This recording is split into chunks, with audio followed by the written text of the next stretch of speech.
লন্ডনে Palestine action নিষিদ্ধের প্রতিবাদে বিক্ষোভে ব্যাপক ধরপাকড়, আটক 4 শতাধিক। গাজায় ইসরায়েলি আগ্রাসনে একদিনে নিহত আরও 58 ফিলিস্তিনি।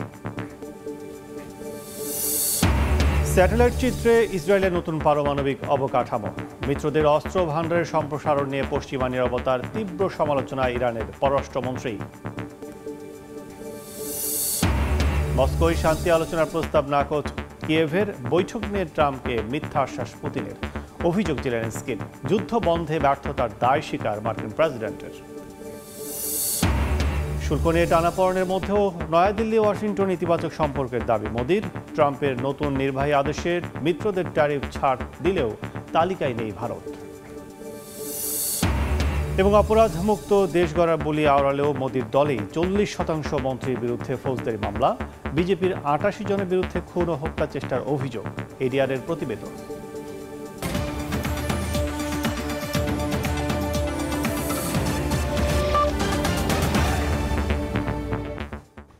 আন্তর্জাতিক সময়ের সঙ্গে আছি আমি কাজল আব্দুল্লাহ। একই দিনে বিক্ষোভে উত্তাল ইউরোপ ও যুক্তরাষ্ট্র।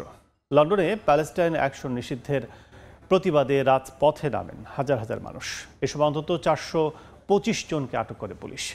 যুক্তরাষ্ট্রের ওয়াশিংটন ডিসি ও শিকাগোতে আবারও প্রেসিডেন্ট ট্রাম্পের সামরিক বাহিনী মোতায়েন ও অভিবাসন বিরোধী পদক্ষেপের বিরুদ্ধে প্রতিবাদ জানিয়েছেন হাজারো মানুষ। অন্যদিকে গ্রিসের সরকার বিরোধী অর্থনৈতিক ক্ষোভ আর ট্রেন দুর্ঘটনার বিচার বন্ধ হওয়ার ইস্যুতেও উত্তাল রাজপথ। লন্ডনে ডিফেন্ড আওয়ার জুরিস শীর্ষক সমাবেশে নামেন শত শত মানুষ। তারা সরকারের নিষেধাজ্ঞা সত্ত্বেও প্যালেস্টাইন অ্যাকশনের পক্ষে ও ইসরায়েল বিরোধী স্লোগান দিলে সন্ত্রাস বিরোধী আইনে গ্রেফতার করা হয় কয়েকশো সদস্যকে। কয়েক সপ্তাহে এভাবে শত শত সমর্থক আটক হয়েছেন, যাদের অনেকে ষাটোর্ধ্ব। সংগঠনটি মূলত গাজায় চলমান ইসরায়েলি আগ্রাসনের বিরুদ্ধে আন্দোলন করে থাকে। মানবাধিকার সংস্থাগুলো বলছে সরকারের এই নিষেধাজ্ঞা মত প্রকাশের স্বাধীনতাকে দমন করছে। যারা জীবনে কোনো বিক্ষোভে নামেননি তারাও এখন বিবেকের টানে ভাবছেন, আমি আর সোফায় বসে বসে এই ভয়াবহতা দেখে কিছু না করে থাকতে পারি না। প্রতিবন্ধী, মধ্যবয়সী ও প্রবীণদের গ্রেফতার করা হচ্ছে। তাদের অপরাধ, তারা শিশু হত্যার বিরোধিতা করছেন। একই দিন ওয়াশিংটন ডিসিতে উই আর অল ডিসি শীর্ষক মিছিলে হাজারো মানুষ ট্রাম্প প্রশাসনের ন্যাশনাল গার্ড মোতায়েনের বিরোধিতা করেন। গত মাসে রাজধানীর পুলিশ বাহিনীকে সরাসরি ফেডারেল নিয়ন্ত্রণে এনে রাস্তায় নামানো হয় সেনা ও অভিবাসন কর্মকর্তাদের। অথচ সরকারি তথ্য বলছে শহরে 2024 সালে সহিংস অপরাধ 3 দশকের মধ্যে সবচেয়ে কম ছিল। এর মধ্যেই সেনা উপস্থিতি বন্ধ করতে আদালতের দ্বারস্থ হয়েছেন ডিসির অ্যাটর্নি জেনারেল। আমাদের শাসন আছে, আমরা নিজেরাই সমস্যার সমাধান করতে পারবো। ন্যাশনাল গার্ড বা প্রেসিডেন্ট এসে আমাদের কি করতে হবে তা বলার দরকার নেই। আমরা মোটামুটি ভালোভাবেই সামলাচ্ছি, হয়তো নিখুঁত নয়, কিন্তু প্রেসিডেন্ট ট্রাম্প আর ন্যাশনাল গার্ড প্রয়োজন নেই।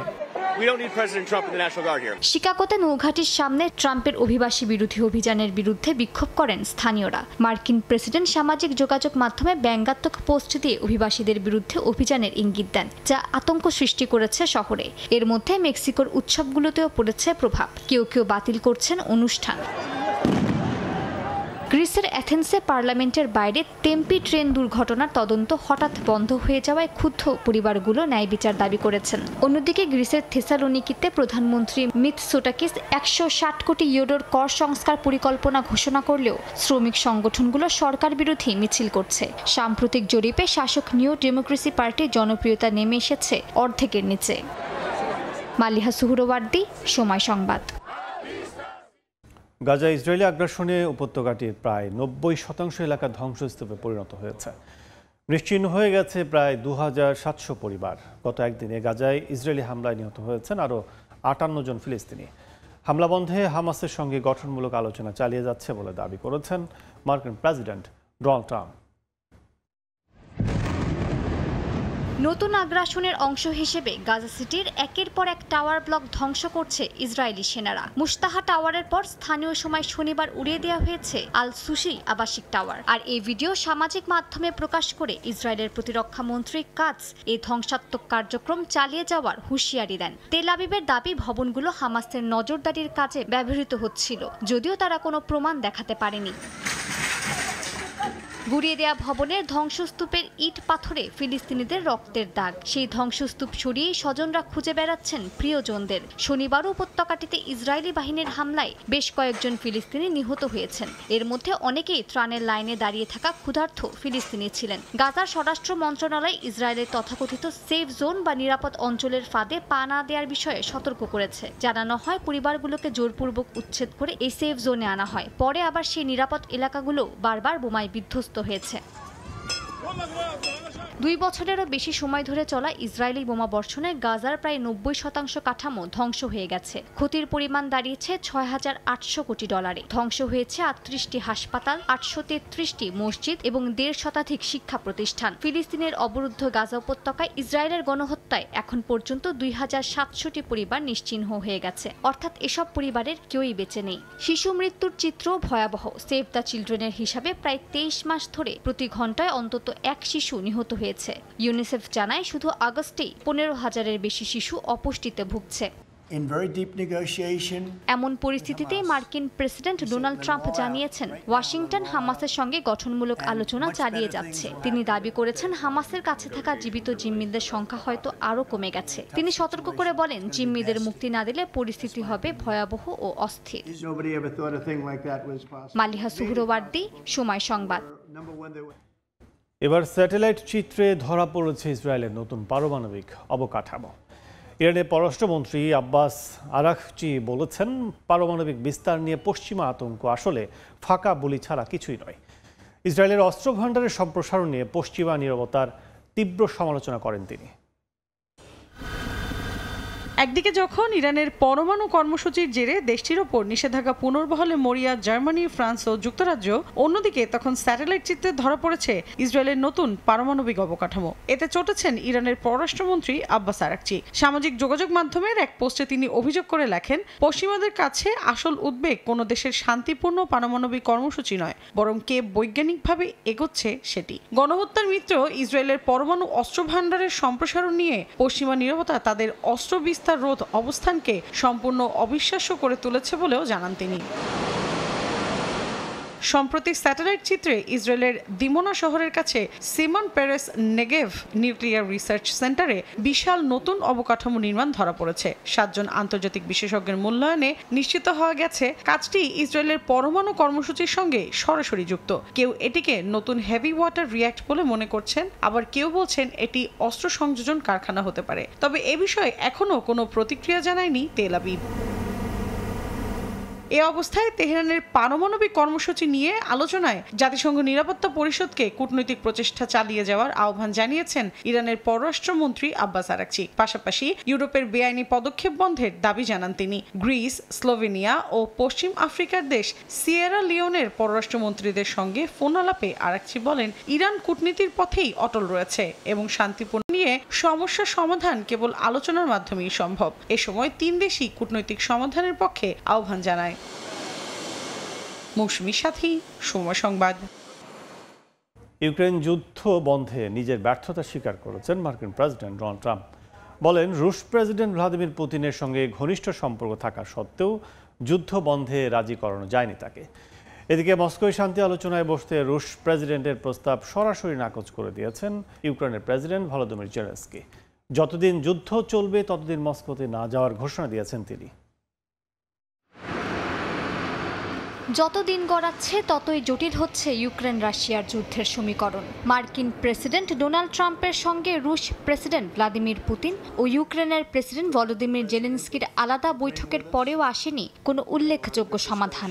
তবে বৈঠকের পর ট্রাম্প বারবার যুক্তরাষ্ট্রের মধ্যস্থতায় ইউক্রেন রাশিয়ার সরাসরি বৈঠকের আশ্বাস দিয়েছেন।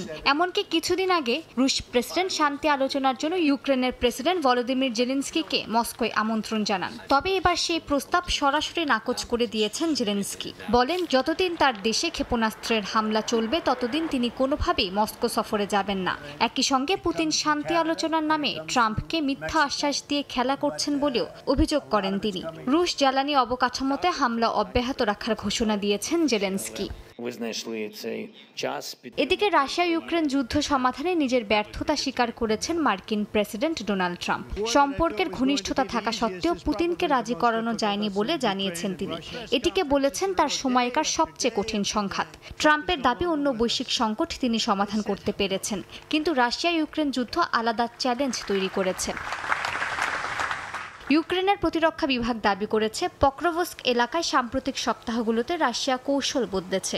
বড় আকারের হামলা না চালিয়ে ছোট ছোট দলে শহরের ভেতরে অনুপ্রবেশের চেষ্টা করছে তারা। প্রধান লক্ষ্য ইউক্রেনের ড্রোন ও মর্টার অবস্থানের কাছাকাছি পৌঁছে প্রতিরক্ষা ভাঙা এবং নতুন করে গ্রে জোন সম্প্রসারণ করা।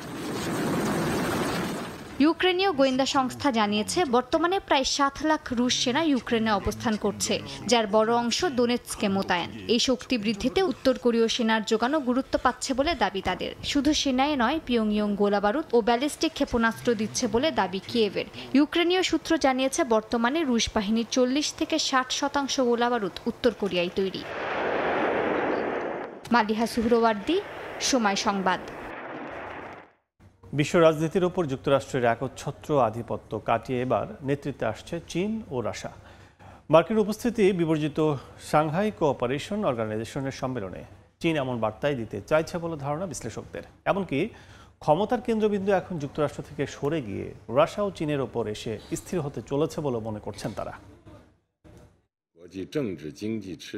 ঐতিহাসিক দ্বিতীয় বিশ্বযুদ্ধের সমাপ্তির ৮০ বছর উপলক্ষে চীনের সামরিক প্যারেডের আগেই এসসিও সম্মেলনের আয়োজন করে বেইজিং। সম্মেলনের মাধ্যমে চীন এবং রাশিয়া আন্তর্জাতিক কূটনীতিতে নিজেদের গুরুত্ব তুলে ধরে। পশ্চিমা দেশগুলো, বিশেষ করে যুক্তরাষ্ট্র ও ইউরোপীয় ইউনিয়ন, অনেক সময় বৈশ্বিক সিদ্ধান্তে প্রধান ভূমিকা নিয়েছে, কিন্তু এবার দেখা যাচ্ছে অনেক দেশই নিজস্ব স্বার্থে এই প্রভাবকে এড়িয়ে চলছে। একসময় ব্রিক্স ও এসসিওকে পশ্চিমা দেশগুলো কেবল প্রতীকী কাঠামো হিসেবে দেখত, এখন তারা বাস্তব বিকল্প হিসেবে কাজ করছে। নিউ ডেভেলপমেন্ট ব্যাংক এবং অন্যান্য উদ্যোগের মাধ্যমে এই কাঠামোগুলো আন্তর্জাতিক অর্থনৈতিক ও রাজনৈতিক সিদ্ধান্ত গ্রহণে ভূমিকা রাখছে, প্রমাণ করছে পশ্চিমা প্রভাব ছাড়া আরও বহুপাক্ষিক ও ভারসাম্যপূর্ণ বিশ্ব ব্যবস্থা গড়ে তোলা সম্ভব। মার্কিন প্রেসিডেন্ট ডোনাল্ড ট্রাম্পের শাসনামল এই পরিবর্তনকে আরও ত্বরান্বিত করেছে। তার নতুন শুল্ক নীতি মানতে অস্বীকৃতি জানাচ্ছে বেশ কিছু দেশ, ফলে ব্রিক্স ও এসসিওতে যোগ দিতে আগ্রহ দেখাচ্ছে অনেক দেশ। রাশিয়াও এখন উঠে আসছে কেন্দ্রীয় ভূমিকায়। পশ্চিমা দেশগুলো রাশিয়াকে বিচ্ছিন্ন করার চেষ্টা করলেও মস্কোকে শক্তিশালী কেন্দ্র হিসেবে প্রতিষ্ঠা করার চেষ্টা চলছে। রাশিয়া, চীন, ভারত ও গ্লোবাল সাউথের সঙ্গে জ্বালানি, বাণিজ্য ও ভিসা সহজীকরণের মতো নতুন চুক্তি করেছে। প্রেসিডেন্ট পুতিন বারবার বলেছেন, রাশিয়ার দরজা পশ্চিমাদের জন্য বন্ধ নয়, বরং এটি আন্তর্জাতিক সহযোগিতা ও সমন্বয়ের জন্য খোলা। এই অবস্থায় বিশ্লেষকরা ধারণা করছেন বিশ্ব এখন একনায়কতন্ত্রের অধীনে নয়, বরং অনেক দেশের অংশগ্রহণে আরও বহুমুখী ও স্বাধীন কাঠামোয় এগোচ্ছে, যা নেতৃত্ব দিচ্ছে চীন এবং রাশিয়া।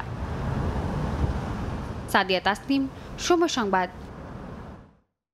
শুল্ক ইস্যুতে টানাপড়েনের মধ্যেই যুক্তরাষ্ট্রের সঙ্গে সম্পর্ককে ইতিবাচক হিসেবে আখ্যা দিয়েছেন ভারতের প্রধানমন্ত্রী নরেন্দ্র মোদী। এর মধ্যে মার্কিন প্রেসিডেন্ট ডোনাল্ড ট্রাম্প জারি করেছেন নতুন এক নির্বাহী আদেশ, যেখানে বাছাই করা মিত্র অংশীদারদের জন্য শুল্ক ছাড় দেয়া হবে। তবে তালিকা নেই ভারতের নাম। দ্য গার্ডিয়ানের এক প্রতিবেদন অনুযায়ী ট্রাম্পের নোবেল শান্তি পুরস্কারের আকাঙ্ক্ষা ব্যর্থ হওয়ায় শুল্ক বৃদ্ধির আসল কারণ বলে মনে করছেন বিশ্লেষকরা। মার্কিন প্রশাসনের ভারতীয় পণ্যে আরোপ করা 50% শুল্ক এশিয়ার মধ্যে সর্বোচ্চ এবং যুক্তরাষ্ট্রের ইতিহাসে বড় অংশীদারের উপর অন্যতম কঠোর শুল্ক আরোপ। এমন বাণিজ্যিক ও কূটনৈতিক টানাপোড়েনের মধ্যেও মার্কিন প্রেসিডেন্ট ডোনাল্ড ট্রাম্প ভারতের প্রধানমন্ত্রী নরেন্দ্র মোদীকে ঘনিষ্ঠ বন্ধু হিসেবে আখ্যা দিয়েছেন। যদিও ট্রাম্প ক্ষোভ প্রকাশ করে বলেন, মোদীর সাম্প্রতিক কিছু কার্যকলাপ পছন্দ করছেন না তিনি। ট্রাম্পের এমন মন্তব্যের পর এবার মোদীও বললেন, ওয়াশিংটন ও নয়াদিল্লির সম্পর্ক এখনো অনেক ইতিবাচক। সামাজিক যোগাযোগ মাধ্যমে তিনি জানান, যুক্তরাষ্ট্রের সঙ্গে ভারতের বৈশ্বিক কৌশলগত অংশীদারিত্ব এখনো এগিয়ে যাচ্ছে। তিনি প্রেসিডেন্ট ট্রাম্পের ইতিবাচক মন্তব্যকে কৃতজ্ঞতা জানিয়ে বন্ধুত্বের বার্তা দেন। ট্রাম্প মোদির এমন উষ্ণ বার্তার মধ্যে ব্রিটিশ গণমাধ্যম দ্য গার্ডিয়ান সামনে নিয়ে এসেছে ভারত যুক্তরাষ্ট্রের সম্পর্কের এক ভিন্ন দিক। প্রতিবেদনে জানানো হয়, পাকিস্তানের বিরুদ্ধে যুদ্ধের পর ভারত পাকিস্তানের সীমিত সংঘর্ষে ট্রাম্প উভয় দেশকে একই কাতারে দাঁড় করিয়েছেন। নয়াদিল্লিকে বিশেষ কোনো সুবিধা দেওয়া হয়নি, এমনকি টেলিফোনে হুমকি দিয়ে যুদ্ধ থামানোর কৃতিত্ব দাবি করেন ট্রাম্প, যা নয়াদিল্লির কাছে ছিল এক ধরনের অপমান। তবে মোদি প্রশাসন যুদ্ধ বন্ধে ট্রাম্পের মধ্যস্থতার বিষয়টি বারবার অস্বীকার করেছে। তাই গার্ডিয়ানকে বিশ্লেষণ বিশ্লেষকরা জানান, ট্রাম্পের নোবেল শান্তি পুরস্কারের আকাঙ্ক্ষা ব্যর্থ হয় শেষ পর্যন্ত শুল্ক বৃদ্ধির আসল কারণ হয়ে দাঁড়ায়। এমন প্রেক্ষাপটে ট্রাম্প নতুন এক নির্বাহী আদেশে বিশেষ মিত্র অংশীদারদের জন্য শুল্ক ছাড়ের ঘোষণা দিয়েছেন, যা কার্যকর হবে ৮ সেপ্টেম্বর থেকে। ৪৫টিরও বেশি পণ্যে শূন্য শুল্ক সুবিধা পাবে তারা, যার মধ্যে রয়েছে নিকেল, প্রাকৃতিক গ্রাফাইট, আলো নির্গমক যন্ত্র, সৌর বিদ্যুতের উপকরণ, স্বর্ণ, সাধারণ ওষুধ এবং কৃষিপণ্য। জাপান ও ইউরোপীয় ইউনিয়ন এর মধ্যে এই সুবিধার আওতায় এসেছে, কিন্তু ভারত এখনো বাইরেই রয়ে গেছে। মাদিহা সুহরওয়ার্দী, সময় সংবাদ। রাশিয়ার জ্বালানি কেনা বন্ধ করে আগামী ২-১ মাসের মধ্যে যুক্তরাষ্ট্রের কাছে ক্ষমা চেয়ে ভারত বাণিজ্য চুক্তি করবে বলে দাবি করেছেন মার্কিন বাণিজ্য মন্ত্রী। যুক্তরাষ্ট্রকে সমর্থন না করলে দেশটিতে ভারতীয় পণ্য রফতানিতে নয়াদিল্লিকে ৫০% শুল্ক দিতে হবে বলেও হুঁশিয়ারি উচ্চারণ করেন তিনি। এর আগে ভারত রাশিয়া চীনকে নিয়ে বিদ্রূপ করলেও নয়াদিল্লিকে ওয়াশিংটনের বিশেষ বন্ধু বলেও আখ্যা দেন ট্রাম্প। তার বক্তব্যের জেরে দেশ দুটি সক্রিয়ভাবে আলোচনায় যুক্ত আছে বলে জানান ভারতের পররাষ্ট্রমন্ত্রী। শুল্কারোপ নিয়ে যুক্তরাষ্ট্র ভারত কথার লড়াই আরও তীব্র হচ্ছে। স্থানীয় সময় শুক্রবার ট্রুথ সোশ্যালে একটি পোস্ট করেন মার্কিন প্রেসিডেন্ট ডোনাল্ড ট্রাম্প। অন্ধকারে নিমজ্জিত চীনের কাছে যুক্তরাষ্ট্র ভারত রাশিয়াকে হারিয়েছে বলে ব্যঙ্গ করেন ট্রাম্প। এ সময় বিদ্রূপ করে ৩ দেশের সাফল্য কামনা করেন তিনি। বিদ্রূপ করলেও ভারতকে যুক্তরাষ্ট্রের বিশেষ বন্ধু বলেও অভিহিত করেন মার্কিন প্রেসিডেন্ট। দুদেশের সম্পর্ক ইতিবাচক আছে বলেও উল্লেখ করেন তিনি। ট্রাম্পের এই বক্তব্যকে ইতিবাচক বলে এক্সে পোস্ট করেন ভারতের প্রধানমন্ত্রী নরেন্দ্র মোদী। ট্রাম্প ও মোদীর ব্যক্তিগত সম্পর্ক সবসময় ভালো বলে জানান ভারতের পররাষ্ট্রমন্ত্রী জয়শঙ্কর। দুই দেশ এখনও সক্রিয়ভাবে আলোচনায় যুক্ত বলেও ইঙ্গিত দেন তিনি।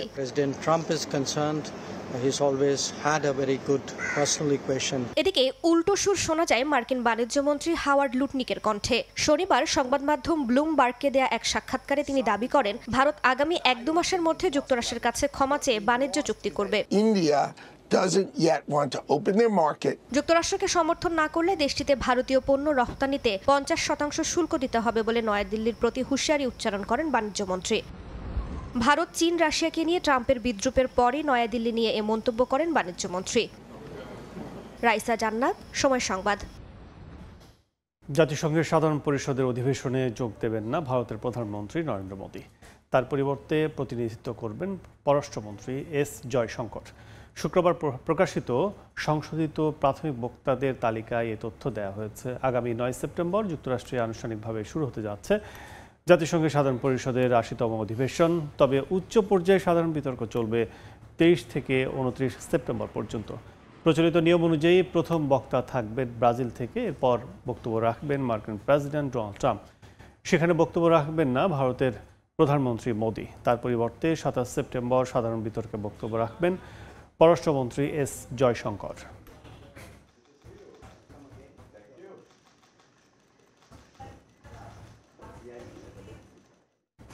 আন্তর্জাতিক সময় আরও থাকছে। ভারী বৃষ্টিতে ডুবেছে ভারতের পাঞ্জাব, তলিয়ে ফসলি জমি, ঘরবাড়ি।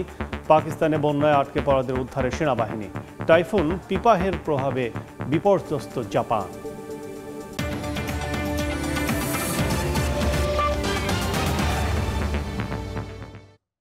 ভারতের রাজনীতি থেকে অপরাধ মুক্তির ডাক দিল খোদ নরেন্দ্র মোদীর দলেই ৪০% মন্ত্রী বিভিন্ন মামলার আসামি। স্বাধীন গবেষণা সংস্থা association for Democratic reforms ADR এর তথ্য বলছে, বিজেপির ৩৩৬ মন্ত্রীর মধ্যে ১৩৬ জনের নামে ফৌজদারি মামলা রয়েছে। ৮৮ জনের বিরুদ্ধে আছে খুন, হত্যা চেষ্টা, অপহরণ কিংবা নারী নির্যাতনের মতো গুরুতর অপরাধের অভিযোগ। কংগ্রেসের ৪৫ আর পশ্চিমবঙ্গে তৃণমূলের ১৩ জনের বিরুদ্ধেও ফৌজদারি মামলা ঝুলছে। এমন তথ্য সামনে আসার পর অপরাধমুক্ত রাজনীতির বাস্তবায়ন নিয়ে সংশয়ে পড়েছেন দেশটির সাধারণ মানুষ। সম্প্রতি ভারতের লোকসভায় কেন্দ্রীয় স্বরাষ্ট্রমন্ত্রী অমিত শাহ সংবিধান সংশোধনী বিল উত্থাপন করেন।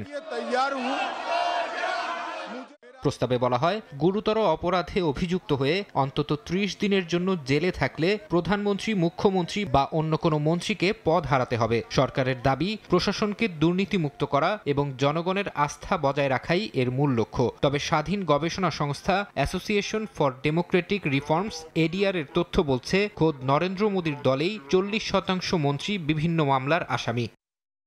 এডিআরের তথ্যে বলা হয়েছে বিজেপির ৩৩৬ মন্ত্রীর মধ্যে ১৩৬ জনের নামে ফৌজদারি মামলা রয়েছে। প্রায় ৯০ জনের বিরুদ্ধে আছে খুনের চেষ্টা, অপহরণ কিংবা নারী নির্যাতনের মতো গুরুতর অপরাধের অভিযোগ। এই তালিকায় শুধু তৃণমূল পর্যায়ের নেতা নন, আছে বড় বড় মন্ত্রীর নামও। রাজ্য পর্যায়েও একই চিত্র। দেশটির অন্তত ১১টি রাজ্যে ৬০% বেশি মন্ত্রীর বিরুদ্ধেই মামলা ঝুলছে। বিজেপি এনডিএ শাসিত বিহার, অন্ধ্রপ্রদেশ, ওড়িশা, মহারাষ্ট্র, দিল্লি ও পুদুচেরি সব জায়গাতেই অনেক মন্ত্রীর বিরুদ্ধে মামলা আছে। আবার কংগ্রেস শাসিত তেলেঙ্গানা, কর্ণাটক, হিমাচল কিংবা আম আদমি পার্টি শাসিত পাঞ্জাব, ডিএমকের তামিলনাড়ুতেও একই চিত্র। কংগ্রেসের ৬১ মন্ত্রীর মধ্যে ৪৫ জনের নামে রয়েছে মামলা। পশ্চিমবঙ্গে তৃণমূল কংগ্রেসের ৪০ মন্ত্রীর মধ্যে ১৩ জনের বিরুদ্ধেও ঝুলছে ফৌজদারি মামলা। খোদ বিজেপির মন্ত্রীদের বিরুদ্ধেই যখন মামলার এমন চিত্র, তখন মোদী সরকারের উত্থাপিত বিল কার্যকর হবে কিনা সেই প্রশ্ন উঠেছে। সমালোচকরা বলছেন, এই বিল ভোটের মাঠে প্রচারণায় বিজেপির অস্ত্র হিসেবেই বেশি ব্যবহার হবে। বাস্তবে অভিযুক্ত মন্ত্রীদের সরিয়ে দেওয়ার মতো রাজনৈতিক সদিচ্ছা আদৌ বিজেপির আছে কিনা তা নিয়ে সন্দেহ প্রকাশ করেছেন অনেকেই। ফারহাদ চৌধুরী, সময় সংবাদ। জেরে এবার পুয়ের্তো রিকোর মার্কিন ঘাঁটিতে যুদ্ধ বিমান পাঠানোর নির্দেশ দিয়েছেন প্রেসিডেন্ট ডোনাল্ড ট্রাম্প। আন্তর্জাতিক গণমাধ্যম বলছে দেশটিতে হামলার পরিকল্পনা রয়েছে তার। মার্কিন যুদ্ধ জাহাজের কাছ দিয়ে আবারও ভেনেজুয়েলার সামরিক বিমান উড়ে গেলে যুক্তরাষ্ট্রের সেনারা পরিস্থিতি অনুযায়ী যে কোনো পদক্ষেপ নিতে পারবেন বলে জানান ট্রাম্প। এদিকে মার্কিন হামলার আশঙ্কায় বেসামরিক নাগরিকদের নিয়ে গঠিত মিলিশিয়া বাহিনীর সদস্যদের প্রশিক্ষণ দিতে শুরু করেছে ভেনেজুয়েলা। ভেনেজুয়েলা উপকূলের কাছে মার্কিন রণতরী মোতায়েনের জেরে ওয়াশিংটন ডিসি ও কারাকাস উত্তেজনা বেড়েই চলেছে। যুক্তরাষ্ট্রের হামলার আশঙ্কায় বেসামরিক নাগরিকদের নিয়ে গঠিত মিলিশিয়া বাহিনীর সদস্যদের প্রশিক্ষণ দিতে শুরু করেছে মাদুরো সরকার। শত্রুকে প্রতিহত করতে সামরিক প্রশিক্ষণও জোরদার করা হয়েছে। উপকূল ও সীমান্ত জুড়ে বাড়ানো হয়েছে টহল। ভেনেজুয়েলা সরকারকে জোর করে উৎখাতের পরিকল্পনা থেকে সরে আসতে ট্রাম্পের প্রতি আহ্বান জানিয়েছে প্রেসিডেন্ট নিকোলাস মাদুরো। দুদেশের মধ্যে সংঘাত দেখা দিলে গোটা অঞ্চলে নেতিবাচক প্রভাব পড়বে বলেও শঙ্কা তার। যুক্তরাষ্ট্র মিথ্যা অভিযোগ তুলে ভেনেজুয়েলায় বড় ধরনের ধ্বংসযজ্ঞের পরিকল্পনা করছে, যেমনটা তারা ইরাকে করেছে। এখানে হামলা হলে তা ক্যারিবীয় ও দক্ষিণ আমেরিকা অঞ্চলের শান্তিও বিনষ্ট করবে। তবে মাদুরো সরকারকে উৎখাত পরিকল্পনার অভিযোগ উড়িয়ে দিয়েছেন ডোনাল্ড ট্রাম্প। বলেন, মাদক চোরাচালান বন্ধই ওয়াশিংটনের লক্ষ্য। যদিও ভেনেজুয়েলার প্রেসিডেন্ট নির্বাচনে আবারও কারচুপির অভিযোগ তোলেন তিনি। ভেনেজুয়েলা থেকে বিলিয়ন বিলিয়ন ডলারের মাদক আসে যুক্তরাষ্ট্রে। আমরা কোনোভাবে চাই না মার্কিনদের কেউ মাদক আসক্ত হোক বা মারা যাক। তাই মাদক চোরাচালান রুখতে জোরালো পদক্ষেপ নেওয়া হয়েছে। ক্যারিবীয় সাগরে মার্কিন যুদ্ধজাহাজের কাছ দিয়ে ভেনেজুয়েলার সামরিক বিমান উড়ে যাওয়া নিয়েও হুঁশিয়ারি উচ্চারণ করেন ট্রাম্প। বলেন, আবারও এ ধরনের কিছু ঘটলে পরিস্থিতি অনুযায়ী যে কোনো পদক্ষেপ নেওয়ার নির্দেশনা দেয়া আছে মার্কিন সেনাদের। এদিকে সাগরে রণতরী মোতায়েনের পর এবার পুয়ের্তো রিকোর মার্কিন ঘাঁটিতে F-35 যুদ্ধবিমান পাঠানোর নির্দেশ দিয়েছে প্রেসিডেন্ট ট্রাম্প। আন্তর্জাতিক বিভিন্ন গণমাধ্যম জানায়, পাচারকারী দলগুলোকে ধরতে ভেনেজুয়েলার অভ্যন্তরে হামলা চালানোর কথা ভাবছে ট্রাম্প প্রশাসন। নাসরিন রুমি, সময় সংবাদ। Thai Aluminium. The better is now the best. ভারী বৃষ্টিতে ভয়াবহ বন্যার কবলে ভারতের পাঞ্জাব। তলিয়ে গেছে ফসলি জমি, ঘরবাড়ি। এতে চরম বিপাকে পড়েছেন সাধারণ মানুষ। পাকিস্তানের বন্যায় আটকে পড়াদের উদ্ধারে আপ্রাণ চেষ্টা চালাচ্ছে সেনাবাহিনী। দুর্গতদের মাঝে ত্রাণ বিতরণ করছে স্থানীয় প্রশাসন। এদিকে টাইফুন পিপাহের প্রভাবে বিপর্যস্ত জাপান। বন্যায় বিপর্যস্ত নয়াদিল্লির বন্দরপাড়ায় অনিশ্চয়তায় জীবন পার করছেন বিন্দু পান্ডে এবং তার পরিবার। বন্যায় তার বাড়ি ভেসে গেছে, বাধ্য হয়েছে নিরাপদ আশ্রয়ে চলে যেতে। ভেসে গেছে তাদের সমস্ত ফসল ও শিশুদের বই খাতা। যমুনা নদীর পানি বিপদসীমার উপর দিয়ে প্রবাহিত হচ্ছে। ঘরবাড়ি ও আশপাশের এলাকা প্লাবিত হয়ে গেছে। আমার সন্তানদের বইগুলো পানিতে ভিজে গেছে। কোনো তথ্য ছিল না যে এতটা পানি আমাদের ঘরে ঢুকে যাবে। এ কারণে বইগুলো সম্পূর্ণ ভিজে গেছে। আমরা এগুলো তাকের উপর রেখেছিলাম। এখন আমার সন্তানরা কিভাবে পড়ালেখা করবে? ভারতের পাঞ্জাব রাজ্যে গত কয়েকদিন ধরে ভারী বর্ষণে প্রায় 10,60,000 হেক্টর ফসলি জমি পানির নিচে। ফাজিলকা অঞ্চলে ভারতীয় সেনারা গ্রামে আটকে পড়া বাসিন্দাদের নিরাপদে সরিয়ে নিয়েছেন। ধানসহ বহু ফসল নষ্ট হয়ে গেছে। এদিকে পাকিস্তানের পাঞ্জাব প্রদেশে বন্যার কারণে ৩,৯০০ গ্রামের মানুষকে নিরাপদ আশ্রয়ে সরানো হয়েছে। মুলতান শহরে চেনাব নদীর বাঁধ ভেঙে পানি সরানোর পরিকল্পনা করা হচ্ছে যাতে শহরের পানি কমানো যায়। তবে চলতি সপ্তাহ পর্যন্ত বৃষ্টি অব্যাহত থাকার সম্ভাবনা রয়েছে। স্থানীয় প্রশাসন ত্রাণ সামগ্রী বিতরণে ব্যস্ত সময় পার করছে। মালিহা সুহরওয়ার্দী, সময় সংবাদ। আন্তর্জাতিক সময় থাকছে। লন্ডনে বিবিসির পুরনো অফিসে ভয়াবহ আগুন, পাওয়া যায়নি হতাহতের খবর। রেস্টুরেন্ট থেকে আগুনের সূত্রপাত, বলছে ফায়ার সার্ভিস। পিপার আঘাতে আহত হয়েছেন অন্তত 23 জন, ক্ষতিগ্রস্ত হয়েছে অন্তত 220টি ভবন। স্থানীয় সময় শুক্রবার জাপানের সিজুকা অঞ্চলে আঘাত হানে ঘূর্ণিঝড়টি। কর্তৃপক্ষ জানায় দমকা বাতাসে অঞ্চলটির বেশ কয়েকটি বিল্ডিংয়ের ছাদ ভেঙে যায়। ক্ষতিগ্রস্ত হয় রাস্তায় থাকা আরও বেশ কয়েকটি যানবাহন। স্থানীয় গণমাধ্যমে তথ্য মতে সিজুকা সহ দেশটির ইয়োশিদা ও মাকিনোহারা শহরও ঘূর্ণিঝড়ে ক্ষতিগ্রস্ত হয়েছে।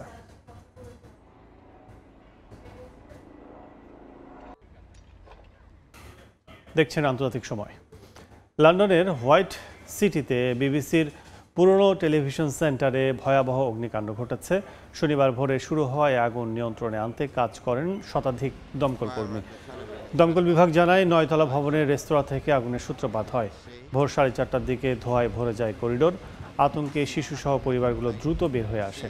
15টি ইঞ্জিন ও 2টি টার্ন টেবল ল্যাডার ব্যবহার করে আগুন নিয়ন্ত্রণে আনা হয়। এ ঘটনায় কয়েকটি ফ্ল্যাট ক্ষতিগ্রস্ত হয়েছে, সরিয়ে নেওয়া হয় বহু বাসিন্দাকে। এই ঘটনায় এখন পর্যন্ত হতাহতের কোনো খবর পাওয়া যায়নি। ভারতের গুজরাটের 5 মহল জেলায় পাহাড়ি ঝুলন্ত পথ ভেঙে পড়ে কমপক্ষে 6 জন নিহত হয়েছেন। শনিবার বিকেলের দুর্ঘটনায় নিহতদের মধ্যে স্থানীয় বাসিন্দা ছাড়াও কাশ্মীর ও রাজস্থানের বাসিন্দা ছিলেন। পুলিশ জানায় শক্তিপীঠ পাহাড়ে নির্মাণ কাজ চলাকালে মালবাহী রোপওয়ের তার ছিঁড়ে ট্রলির নিচে পড়ে যায়। বিকেল 3:30টার দিকে চতুর্থ টাওয়ার থেকে ছিটকে পড়ে ঘটনাস্থলে প্রাণ হারান অন্তত 6 জন। দুর্ঘটনার কারণ তদন্তের নির্দেশ দিয়েছে জেলা প্রশাসন। এদিকে ভারতের জয়পুরে একটি ভবন ধসে 2 জন নিহত হয়েছেন, আহত হয়েছেন বেশ কয়েকজন। শনিবার এই দুর্ঘটনা ঘটে। বার্তা সংস্থা রয়টার্সের ভিডিওতে দেখা যায় ধ্বংসস্তূপে পরিণত হওয়া ভবনের পাশে পড়ে আছে ভাঙা ইট পাথর, ছড়িয়ে ছিটিয়ে আছে বাসিন্দাদের জিনিসপত্র। পুলিশ জানায় এই ঘটনায় ভাড়াটিয়া হিসেবে থাকা প্রায় 19 জনের মধ্যে 7 জন আহত হন, যাদের মধ্যে 2 জনের মৃত্যু হয়েছে। স্থানীয়রা জানান ওই এলাকায় বহু ভবনের অবস্থা জরাজীর্ণ, যেগুলো ভেঙে পড়ার ঝুঁকিতে রয়েছে। ভারতে পুরনো নির্মাণ শৈলী ও রক্ষণাবেক্ষণের অভাবে প্রায় ভবন ধসের ঘটনা ঘটছে।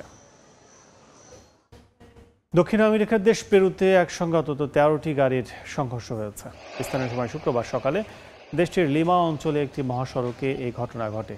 কর্তৃপক্ষ জানায় প্রথমে একটি ট্রাকের সঙ্গে অন্তত 3টি যাত্রীবাহী বাসের ধাক্কা লাগে। পরে আরও কয়েকটি গাড়ি দুর্ঘটনার শিকার হয়। এতে 1 জন গুরুতর আহত হয়েছেন বলে দাবি পেরু কর্তৃপক্ষের। তবে স্থানীয় গণমাধ্যম বলছে আহতদের সংখ্যা অন্তত 12 জন। কুয়াশার কারণে দুর্ঘটনা ঘটেছে বলে ধারণা করা হচ্ছে। নাইজেরিয়ার উত্তর পূর্বাঞ্চলীয় বর্নোর অঞ্চলে সশস্ত্র গোষ্ঠীর হামলায় 5 সেনাসহ অন্তত 63 জন নিহত হয়েছেন। হামলার সময় গ্রামের বাড়িঘরও আগুনে পুড়িয়ে দেওয়া হয়। স্থানীয় সময় শুক্রবার মোটরসাইকেলে আগত কয়েক ডজন সশস্ত্র ব্যক্তি স্বয়ংক্রিয়ভাবে অস্ত্র থেকে গুলি চালিয়ে ঘরে ঘরে আগুন ধরিয়ে দেন। গ্রামবাসীরা চিৎকার করতে করতে পালিয়ে যায়। বর্নো রাজ্যের গভর্নর বাবাগানা জুলুম জানিয়েছেন সম্প্রতি পুনর্বাসনকৃত এই সম্প্রদায় স্বাভাবিক জীবনযাপন করছিল। হামলায় বেসামরিক নাগরিক ও সেনা উভয় নিহত হয়েছেন। স্থানীয় জানিয়েছেন হামলার পর সকালেই গ্রামের বাড়ি এলাকা ঘুরে দেখতে পায় লাশ পড়ে আছে, বহু পরিবার হতাহত হয়েছে। অস্ট্রেলিয়ার সিডনির সৈকতে হাঙ্গরের আক্রমণে প্রাণ হারিয়েছেন অন্তত 1 জন। স্থানীয় সময় শনিবার সিডনির প্রবাল সৈকতে 57 বছর বয়সী সাঁতারু হাঙ্গরের আক্রমণের শিকার হন। পুলিশ জানায় স্থানীয়রা উদ্ধার করে তাকে নিরাপদ স্থানে নিয়ে যান, তবে অতিরিক্ত রক্তক্ষরণের কারণে তিনি মারা যান। তাকে কোন ধরনের হাঙ্গর আক্রমণ করেছে তা এখনও নিশ্চিত হতে পারেনি পুলিশ। এ ঘটনায় সিডনির আরও কয়েকটি সৈকত বন্ধ ঘোষণা করেছে কর্তৃপক্ষ। আন্তর্জাতিক সময় 2022 সালে হিজাব বিরোধী আন্দোলনের সময় ইরানে পুলিশ সদস্যকে গুলি করে হত্যার ঘটনায় এক বিক্ষোভকারীর মৃত্যুদণ্ড কার্যকর করেছে। স্থানীয় সময় শনিবার এ তথ্য জানিয়েছে দেশটির বিচার বিভাগ সংক্রান্ত ওয়েবসাইট মিজান। মেহরান বাহরামিয়ান নামের ওই বিক্ষোভকারী 2022 সালের ডিসেম্বরে ইস্পাহান প্রদেশের সেমিরোম এলাকায় পুলিশ সদস্যদের গাড়ি লক্ষ্য করে গুলি ছোড়ে। এতে মহসিন রেজাই নামে এক কর্মকর্তা নিহত, বেশ কয়েকজন আহত হন। তার মৃত্যুদণ্ড কার্যকরের মাধ্যমে বিক্ষোভের সঙ্গে জড়িত অন্তত 10 জনের রায় কার্যকর করল ইরান সরকার। প্রযুক্তি খাতে ক্ষমতার অপব্যবহারের অভিযোগে মার্কিন টেক জায়ান্ট গুগলকে প্রায় 300 কোটি ইউরো জরিমানা করেছে ইউরোপীয় ইউনিয়ন। স্থানীয় সময় শুক্রবার এক বিবৃতিতে ইউরোপীয় কমিশন জানায়, অনলাইনে বিজ্ঞাপন কোথায় থাকবে এবং কতটুকু সময় ধরে থাকবে তা নির্ধারণ করে গুগল। টেক জায়ান্ট কোম্পানিটি নিজেদের পণ্যের প্রচারণা চালানোর ক্ষেত্রে পক্ষপাতমূলক আচরণ করে। এতে গুগলের মাধ্যমে পণ্যের প্রচারণা চালানো অন্য প্রতিষ্ঠান ক্ষতির শিকার হচ্ছে, যা অনলাইন আইনের সুস্পষ্ট লঙ্ঘন। ইউ কমিশনের সিদ্ধান্তে ক্ষুব্ধ প্রতিক্রিয়া জানিয়েছেন মার্কিন প্রেসিডেন্ট ডোনাল্ড ট্রাম্প। সরকার বিরোধী বিক্ষোভে ফের উত্তাল সার্বিয়া। স্থানীয় সময় শুক্রবার হাজারো মানুষ রাজধানী বেলগ্রেডের রাস্তায় নামেন। এতে জনসমুদ্রে পরিণত হয় পুরো এলাকা। এক পর্যায়ে আন্দোলনকারীদের ছত্রভঙ্গ করতে তাদের উপর চড়াও হয় পুলিশ। টিয়ার গ্যাস ও স্টান গ্রেনেড ছড়ে পরিস্থিতি নিয়ন্ত্রণে আনার চেষ্টা চালায় তারা। জবাবে আইনশৃঙ্খলা বাহিনীর ওপর ইট পাটকেল ছড়ে বিক্ষোভকারীরা। এতে রণক্ষেত্রে পরিণত হয় পুরো এলাকা। এর আগে গত নভেম্বরে দেশটির নভি সাদ শহরে রেল স্টেশনের ছাদ ধসে 16 জন নিহত হন। সেই দুর্ঘটনার জন্যই দুর্নীতি অব্যবস্থাপনাকেই দায়ী করছে স্থানীয়রা। তাদের দাবি, দুর্নীতিগ্রস্ত সরকারকে ক্ষমতা থেকে সরাতে আগাম নির্বাচন আয়োজন করতে হবে। বাজেট ঘাটতি ও ঋণ সংকটে টালমাটাল ফ্রান্স। এই অবস্থায় প্রেসিডেন্ট ইমানুয়েল ম্যাখোর বিরুদ্ধে অভিশংসন প্রস্তাব উত্থাপন করেছে বিরোধী দলগুলো। এছাড়া জাতীয় পরিষদে প্রধানমন্ত্রী ফ্রাঁসোয়া বাইরুর সরকারও সোমবার অনাস্থা ভোটের মুখে পড়তে যাচ্ছে বলে জানিয়েছে বিভিন্ন গণমাধ্যম। রোববার বার্তা সংস্থা আনাদোলুর এক প্রতিবেদনে বলা হয়, পার্লামেন্ট ম্যাখোর বিরুদ্ধে অভিশংসন প্রস্তাব তোলা হয়। এ বিষয়ে বামপন্থী দলের নেতা জ-লুক মেলসো বলেন, ম্যাখোর এখন ক্ষমতা ছেড়ে দেওয়া উচিত। তার দল LFI যদি ক্ষমতায় থাকতো তবে ফরাসি নৌবাহিনীর মানবিক সহায়তা বহনকারী জাহাজগুলোকে গাজা উপকূলে পৌঁছে দেওয়া হতো বলেও উল্লেখ করেন এই বাম নেতা। চীন সফর শেষ করে এসেই রাশিয়ার মহাকাশ গবেষণা প্রতিষ্ঠান পরিদর্শন করলেন প্রেসিডেন্ট ভ্লাদিমির পুতিন। এ সময় বুস্টার রকেট ইঞ্জিন ও নতুন প্রজন্মের বিমান প্রযুক্তিকে অগ্রাধিকার দেওয়ার ঘোষণা দেন পুতিন। একই সঙ্গে জ্বালানি খাতে চীনের সঙ্গে পাওয়ার অফ সাইবেরিয়া 2 পাইপলাইন প্রকল্প বাস্তবায়নের পরিকল্পনাও তুলে ধরেন তিনি। চীন সফর শেষে প্রেসিডেন্ট ভ্লাদিমির পুতিন পৌঁছান সামারা শহরে। সেখানে দেশের মহাকাশ ও বিমান খাতের শীর্ষ বিশেষজ্ঞদের সঙ্গে মতবিনিময় করেন পুতিন। ঘুরে দেখেন কুজনেসভ ডিজাইন ব্যুরোর ইঞ্জিন উৎপাদন কারখানা। সে সময় রাশিয়ার মহাকাশ প্রযুক্তিকে নতুন উচ্চতায় নিয়ে যাওয়ার পরিকল্পনা সামনে আনেন। মহাকাশ গবেষণা ও অভিযানকে এগিয়ে নিতে বুস্টার রকেট ইঞ্জিন তৈরির উপর গুরুত্ব দেন প্রেসিডেন্ট পুতিন। বিশেষজ্ঞদের উদ্দেশ্যে তিনি বলেন, ভবিষ্যৎ মহাকাশ মিশনের জন্য উন্নত প্রযুক্তি ব্যবহার অপরিহার্য। শুধু নিজেদের চাহিদা মেটানোই নয়, বিশ্ববাজারেও প্রতিযোগিতা ধরে রাখার কৌশল নিতে হবে বলেও জানান তিনি। রাশিয়া অতীতেও মহাকাশ অনুসন্ধানে শীর্ষ অবস্থানে ছিল, এখনো আছে। বুস্টার রকেটের ইঞ্জিন তৈরির সক্ষমতা নিয়মিতভাবে নবায়ন করা খুব জরুরি। এতে শুধু নিজেদের বর্তমান ও ভবিষ্যতের চাহিদাই মেটাতে হবে না, বরং বিশ্ববাজারেও সফল প্রতিযোগী হিসেবে টিকে থাকতে হবে। তবে আলোচনার বিষয় কেবল মহাকাশ খাতে সীমাবদ্ধ ছিল না। রাশিয়ার জ্বালানি খাতকেও নতুনভাবে বিশ্ববাজারে উপস্থাপন করার পরিকল্পনা রয়েছে। সাম্প্রতিক সফরে চীনের সঙ্গে আলোচনায় গুরুত্ব পেয়েছে পাওয়ার অফ সাইবেরিয়া 2 পাইপলাইন। এই প্রকল্প বাস্তবায়িত হলে রাশিয়ার প্রাকৃতিক গ্যাস চীনে রপ্তানি করতে সহজ হবে। ইউরোপীয় বাজার সংকুচিত হওয়ার প্রেক্ষাপটে বেইজিংকে নির্ভরযোগ্য গ্রাহক হিসেবে দেখছে মস্কো। এদিকে সামরিক পরিবহন ও বিশাল আকৃতির যাত্রীবাহী বিমানের জন্য নতুন প্রজন্মের বিমান ইঞ্জিন তৈরির অগ্রগতিকেও বিশেষভাবে গুরুত্ব দেন রুশ প্রেসিডেন্ট। পুতিনের মতে এই উদ্যোগ সফল হলে দেশটির প্রতিরক্ষা শিল্প ও বাণিজ্যিক খাত আরও শক্তিশালী অবস্থান তৈরি করবে। ইয়াসিন মোহাম্মদ জিসান, সময় সংবাদ। জেদ্দায় বাংলাদেশ ইন্টারন্যাশনাল স্কুল ইংরেজি শাখার উৎসবমুখর পরিবেশে সম্পন্ন হলো স্কুল ম্যানেজমেন্ট কাউন্সিলের 2025 সালে নির্বাচন। শান্তিপূর্ণ প্রক্রিয়ায় অনুষ্ঠিত এ ভোটে বিপুল উৎসাহে অংশ নেন প্রবাসী অভিভাবকরা। শুক্রবার দুপুর থেকে সন্ধ্যা পর্যন্ত অনুষ্ঠিত ভোটে 215 জন ভোটার তাদের ভোটাধিকার প্রয়োগ করেন। ঘোষিত ফলে চেয়ারম্যান নির্বাচিত হয়েছেন আব্দুল্লাহ নাসির উদ্দিন, ভাইস চেয়ারম্যান কাজী মোহাম্মদ আসাদুজ্জামান ও সদস্য হিসেবে নির্বাচিত হন ডাক্তার মিজানুর রহমান, সুমন উর রশিদ ও আব্দুল আরিফ খান। পুরো প্রক্রিয়ার নিরাপত্তা নিশ্চিত করে স্থানীয় প্রশাসন, পাশাপাশি উপস্থিত ছিলেন বাংলাদেশ কনসুলেট কর্মকর্তা ও সৌদি শিক্ষা মন্ত্রণালয়ের প্রতিনিধিরা। প্রবাসী সাংবাদিকরাও ছিলেন পর্যবেক্ষক হিসেবে।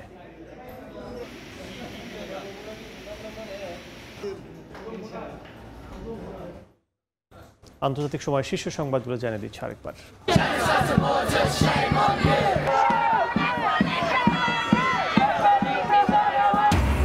লন্ডনে প্যালেস্টাইন অ্যাকশন নিষিদ্ধের প্রতিবাদে বিক্ষোভে ব্যাপক ধরপাকড়, আটক 4 শতাধিক।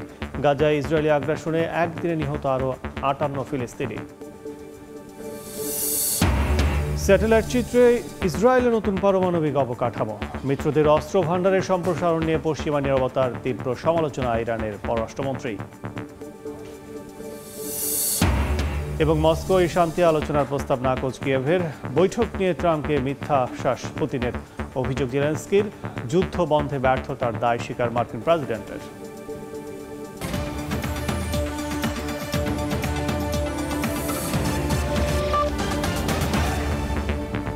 এই ছিল আন্তর্জাতিক সময়। সঙ্গে থাকুন সময়।